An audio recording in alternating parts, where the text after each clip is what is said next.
বলেন এই যে পৃথিবী ছোট্ট একটা পৃথিবী আখিরাতের তুলনায় অত্যন্ত নিম্নমানের একটা দুনিয়া, আর আখিরাতটা হলো অত্যন্ত বড় উন্নত মানের চিরস্থায়ী আখিরাত। আল্লাহু আকবার বলেন। এই দুনিয়া থেকে সূর্য হলো 13 লক্ষ গুণ বড়। কত? বিজ্ঞানীরা বলতেছে, তারা গবেষণা করে বলতেছে, যারা সায়েন্স নিয়ে গবেষণা করে তারা বলতেছে এই দুনিয়া থেকে সূর্য 13 লক্ষ গুণ বড়। আমরা এই দুনিয়া থেকে প্রথম আকাশে একটা তারকা দেখি, বেটেলজুয়েস, যেটা সূর্যের চেয়ে 33 কোটি গুণ বড়। চিল্লা বলা যাবে কি আল্লাহু আকবার?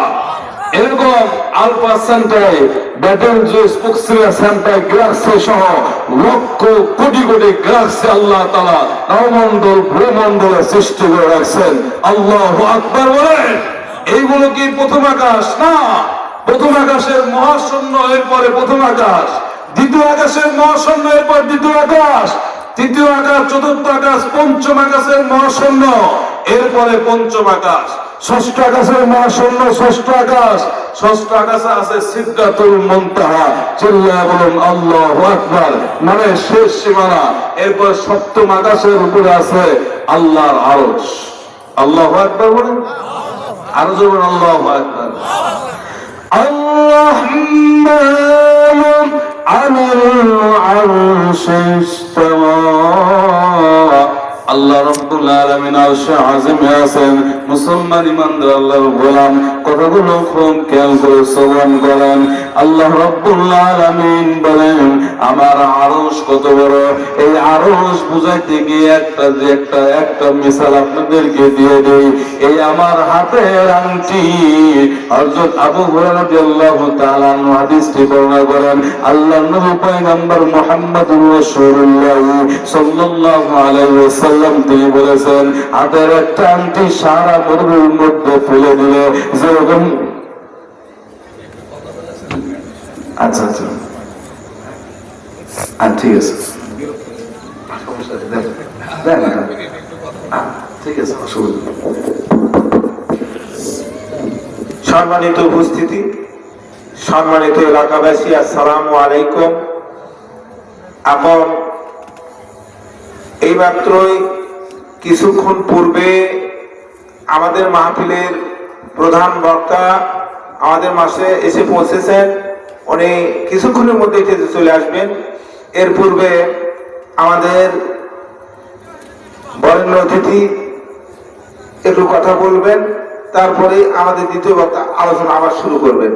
এখন কথা বলবেন সাবেক আলী ইউনিয়নের চেয়ারম্যান, আমির, শাহজাহানপুর উপজেলা জামাতে ইসলামী এবং সহকারী অধ্যাপক, সহকারী উপাধ্যক্ষ মাওলানা আব্দুর রহমান সাহেবকে তার মূল্যবান বক্তব্য রাখার জন্য বিশেষভাবে অনুরোধ করছি।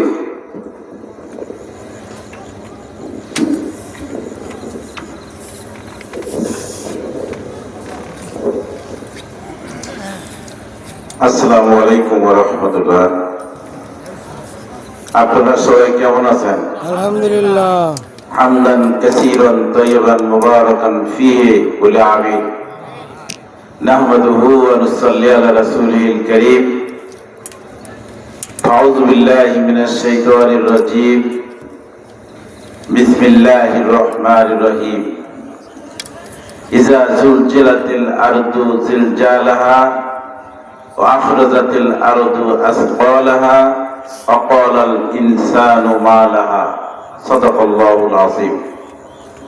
আজকে পাট্টিগুল উত্তরপাড়া বাইতুল আমান জামি মসজিদের উদ্যোগে তাফসিরুল কোরআন মাহফিলের সম্মানিত সভাপতি, আপনাদের সকলের পরিচিত রানীহাট হাই স্কুলের প্রধান শিক্ষক, আপনাদের আমাদের প্রিয় ভাই মাওলানা আনোয়ারুজ্জামান সাহেব, এখানে অনেক প্রধান অতিথি সহ অনেক অতিথিদের নাম দেওয়া হয়েছে, হয়তো ওনারাও আসবেন, কথা বলবেন। আমাকেও আপনারা দাওয়াত দিয়েছেন মর্মে আপনাদের কাছে এসে দুটো সালাম দিয়ে যদি না যাই তাহলে হক আদায় হয় না মর্মে। দ্বিতীয় বক্তার বক্তৃতা এই মুহূর্তের জন্য একটু অফ রেখে দুটো কথা বলার সুযোগ দিলেন। আর যাদের সামনে কথা বলছি, সম্মানিত সুধীজন, মাইকের সাহায্যে যত দূর আওয়াজ যাচ্ছে, ভাই এবং বোনেরা, মহান আল্লাহ রাব্বুল আলামিন এই তাফসীরুল কোরআন মাহফিলে বসার যে সুযোগ করে দিয়েছেন, সকলে বলি আলহামদুলিল্লাহ। আল্লাহ তাআলা বলেছেন, ইজা জুলজিলাতিল আরদু জিলজালাহা ওয়া আখরাজাতিল আরদু আসফালাহা ওয়া ক্বালাল ইনসানু মা লাহা। আপনারা সচেতন মুসলিমবৃন্দ যথেষ্ট আয়াত পড়েছেন, অর্থ জানেন, ব্যাখ্যা বিশ্লেষণ সহ পড়েছেন অনেকেই। এই জমিন সৃষ্টি করেছেন আল্লাহ। যখন কিয়ামত আসবে এই জমিন থরথর করে কাঁপতে থাকবে। আর এই জমিনের মাঝে যা প্রতীত হয়েছে, আমাদের পূর্বপুরুষদের দেহ, আমরা প্রতীত হব, এই সবগুলো এই জমিন একদম উঠিয়ে দেবে।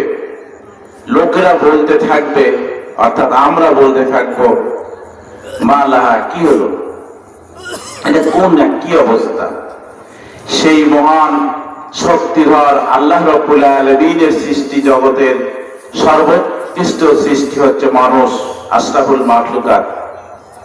মাঝে মধ্যে ভূমিকম্প হয়, আল্লাহ তাআলা এই আয়াতগুলো কিছু প্রমাণ দেওয়ার জন্য।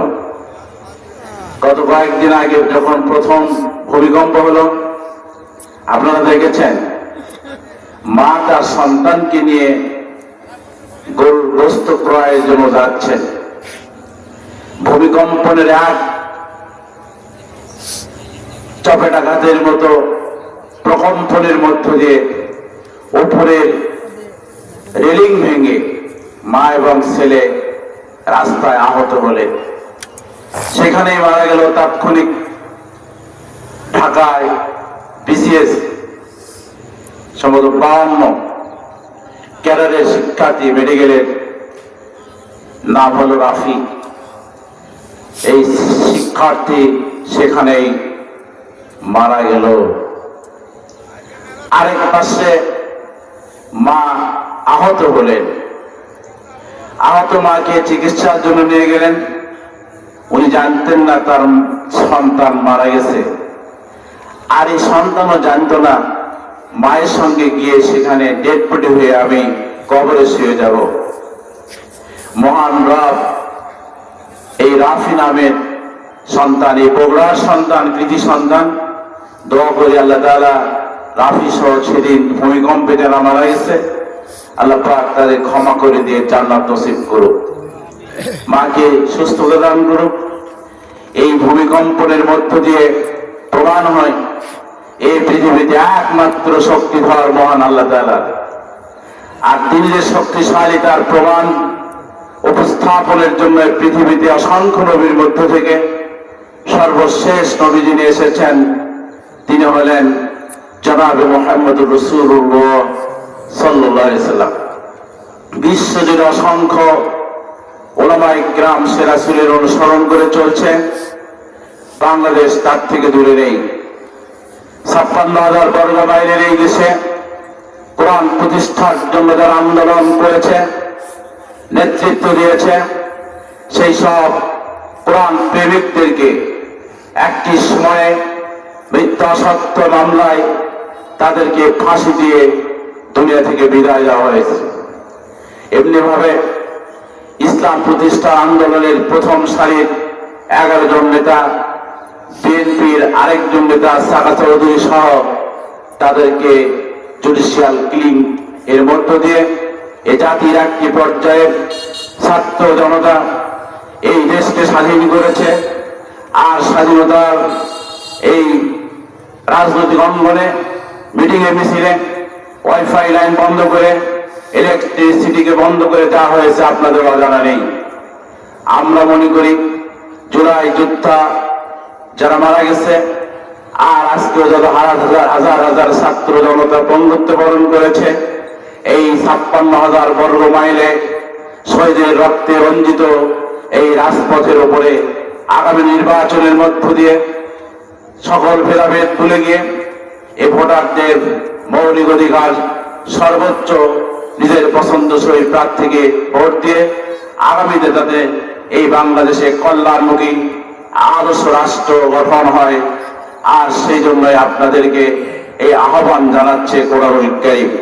সুতরাং আমরা একটি ব্যানার থেকে যখন কথা বলছি, এদেশের গণতন্ত্র কর্মী যারা নেতৃবৃন্দ, গণতন্ত্র প্রেমিক শুধু নয়, এদেশের প্রেমিক যারা ছিলেন, বিগত সময়ে নির্যাতিত হয়েছেন, সবার মধ্য থেকে জামাত ইসলামী সবচেয়ে বেশি ক্ষতিগ্রস্ত হয়েছে বলে আমরা বিশ্বাস করবেন।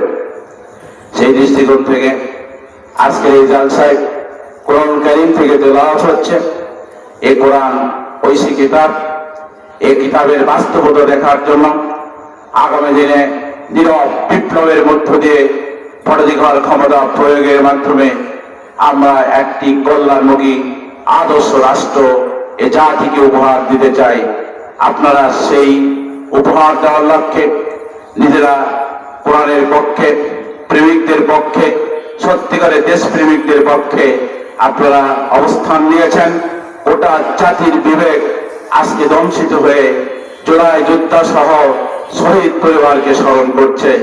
এই স্মরণের বাস্তবতায় আমরা আগামী দিনে এদেশের যে সূর্য উদিত হবে নির্বাচনের মধ্য দিয়ে, সেই সূর্যের আলোক রশ্মিতে যেন কালেমাতুত তৈয়বার পতাকা উত্তীর্ণ হয়েছে দেখার তৌফিক আল্লাহ আপনাদের আমাকে সকলকে এই তৌফিক দান করুক। সকলে বলুন আমিন। আমরা এই আসলে অনেকেই প্রার্থী আছে, একাধিক প্রার্থী।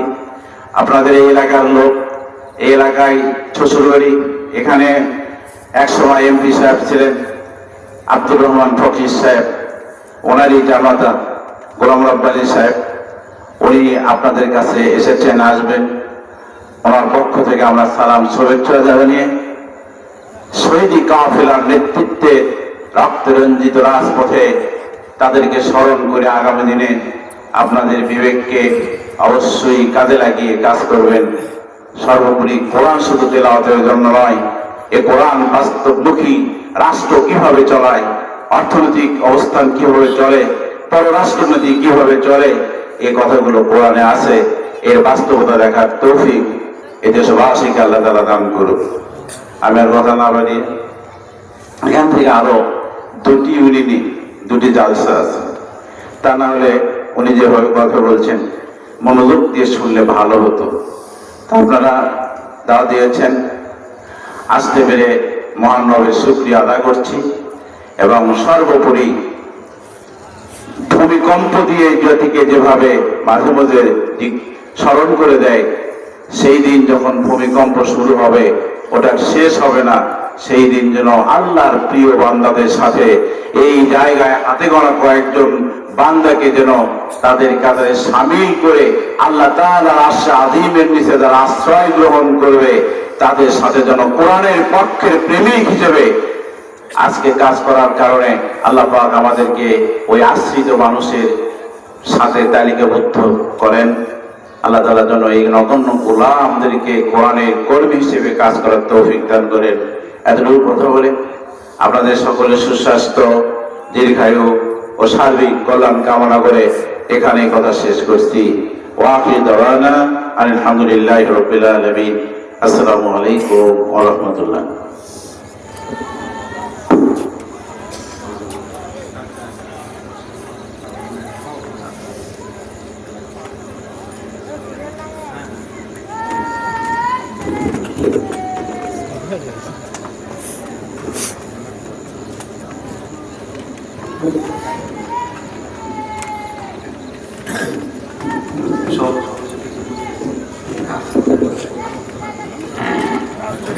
একটু জিকির করেন লা ইলাহা, আরো জোরে লা ইলাহা ইল্লাল্লাহ, লা ইলাহা ইল্লাল্লাহ, সুবহানাল্লাহ, আলহামদুলিল্লাহ, লা ইলাহা ইল্লাল্লাহ। জিকির করেন, লা ইলাহা ইল্লাল্লাহ, লা ইলাহা।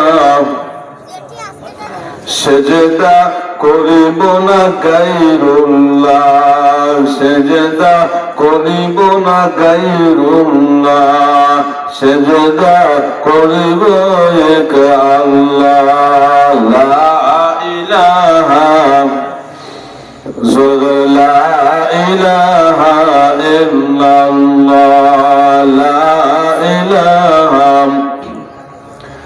আচ্ছা মানুষ বলো দেখি রাত্র কেন কালো, সূর্য বলো কোথা হতে পাইল এত আলো, আর ফুলগুলো নানা রঙের কেমন করে হয়, পাতাগুলো সবুজ বটে ফুলের মতো নয়, দুধ কেন এত সাদা, মরিচ কেন ঝাল, আমগুলো পাকলে বলো কেমনে হয় লাল, আবার পশু পাখি কয় না কথা, মানুষ কেন কয়, বলো বলো ওহে মানব এসব কেমন করে হয়। কালেমা লা ইলাহা, আরো জোরে লা ইলাহা ইল্লাল্লাহ মুহাম্মাদুর রাসূলুল্লাহ। আল্লাহর নবীর জলিল কদর সাহাবী হযরত আবু হুরায়রা রাদিয়াল্লাহু তাআলা আনহু তিনি বলেন, পয়গম্বর আলাইহিস সালাম তিনি বলেছেন, এইরকম একটা হাতের আংটি যদি সারা মরুভূমির মধ্যে রাখা হয়, বিশাল মরুভূমির তুলনায় যেরকম আংটি খুঁজে পাওয়া সম্ভব, সাত জমিন সাত আসমান নবমণ্ডল ভূমণ্ডল সব এক জায়গায় করে আল্লাহ রাব্বুল আলামিনের আরশের আযমের উপর রাখলে আংটির মতন মুহূর্তের মধ্যে গায়েব হয়ে যাবে। চিল্লায়ে বলুন মারহাবা। কাজেই একজন সবচেয়ে নিম্নমানের মুমিন বান্দাকে আল্লাহ যে জান্নাত দিবেন, এই দুনিয়ার 10 দুনিয়া সমপরিমাণে একটা জান্নাত দেওয়া হবে। আল্লাহু আকবার বলে। তা আল্লাহর কাছে জান্নাত এত বড় জায়গা আছে তো বিশ্বাস হয়? হ্যাঁ, বিশ্বাস করতে হবে। এটাই মুমিন বান্দার পরিচয়। আমানতু বিল্লাহি ওয়া মালাইকাতিহি ওয়া কুতুবিহি ওয়া রুসুলিহি ওয়াল আখিরি واليوم الآخر والقدر وخيره وشره من الله تعالى والبصيرات الله। এগুলো বিশ্বাস স্থাপন করতে হবে। সম্মানিত হাজিরিন, এজন্য আমি আপনাদেরকে বলবো যে হাতে পায়ে ধরে বলি, আজ থেকে 5 ওয়াক্ত নামাজ বা জামাতের সাথে আদায় করবো। বলেন ইনশাআল্লাহ। মেয়ে লোক যারা আছে তাদেরকে পর্দার তাগিদ দিব এবং নামাজের তাগিদ দিব, যেন তারা বাসা বাড়িতে নামাজ পড়ে।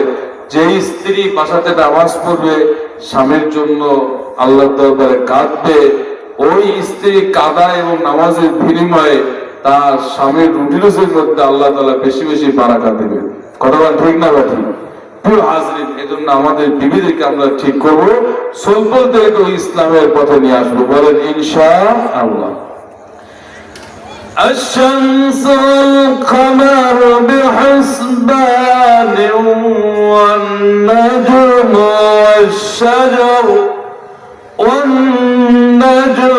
والشجر يسجدان।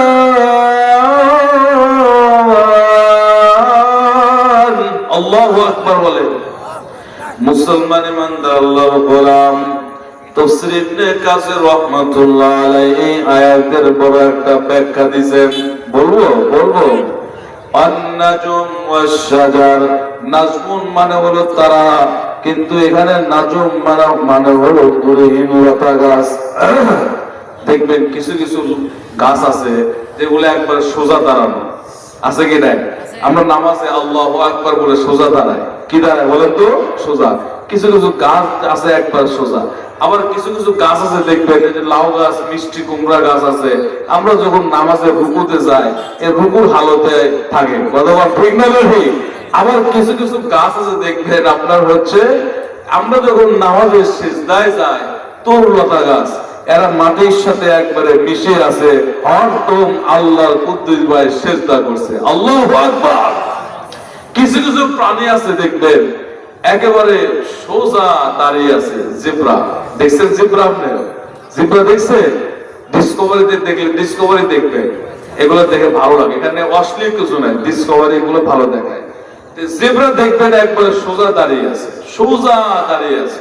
কিছু কিছু প্রাণী আছে দেখবেন আপনার উট, এরপরে গরু, এরপরে ভেড়া, এগুলো ছাগল, আমরা যে রুকুতে যাই তারা রুকুর হালতে অবস্থান করতেছে, কতক্ষণ ঠিক না বেঠিক? কিছু কিছু প্রাণী আছে আমরা যখন সেজদাতে যাই তারা এই সাপ বিচ্ছু সেজদা অবস্থায় আছে, তার মানে বোঝেন? আল্লাহ রাব্বুল আলামিন বলছেন ফাআলহামাহা ফুজুরাহা ওয়া তাকওয়াহা قد أفلح من زكاها التكبير হযরত মাওলানা মুহাম্মদ আশরাফুল ইসলাম বিপ্লবী হুজুরের আগমন, হুজুরের আগমন যুব সমাজের পক্ষ থেকে, মসজিদ কমিটির পক্ষ থেকে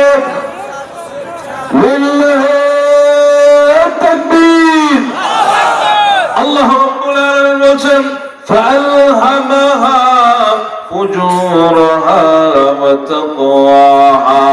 1 মিনিটের মধ্যে আলোচনায় টানবো মুসলমান ইমানদার আল্লাহর গোলাম।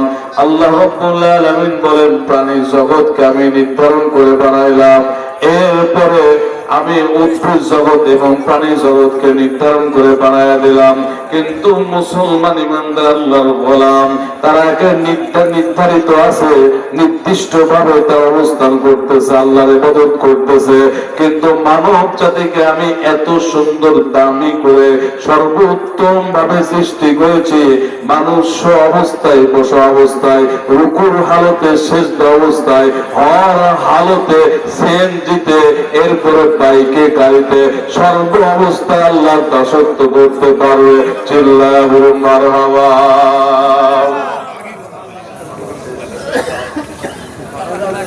আমার তৌফিক ইল্লা বিল্লাহ। আসলে গত